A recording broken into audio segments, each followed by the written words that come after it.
Miongoni kati ya jambo ambalo limeweza kutokea ndani ya wiki hii siku ya Jumatano ni kuhusiana na swala zima la msanii rapper wa kike duniani ambaye anafahamika kwa jina la Nicki Minaj. Bwana Nicki Minaj kupitia jumba lake la kifahari ambalo linapatikana huko ndani ya mji wa Los Angeles nchini Marekani, inasemekana kwamba siku ya Jumatano ndani ya jumba lake la kifahari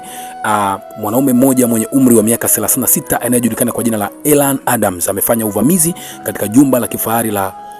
Nicki Minaj huko Los Angeles nchini Marekani, ambao moja kwa moja Elan Adams ameweza kukamatwa, lakini pia mbali na kukamatwa ameshtakiwa mahakamani na kosa lake limeonekana kwamba ni kosa la kiwango cha chini. Lakini pia mbali na kosa lake kuonekana kwamba ni kosa la kiwango cha chini,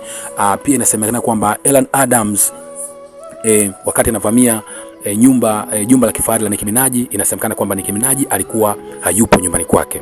Bwana, nini kitaendelea kujiri kupitia tukio hili kubwa ambalo limetokea siku ya Jumatano kupitia ambalo limetokea rapper mkubwa duniani wa kike Nicki Minaj? Nini kitaendelea kujiri kupitia kesi hii? Usahau kusubscribe kwenye channel yetu ya Bepari TV, lakini pia kulike na kucomment.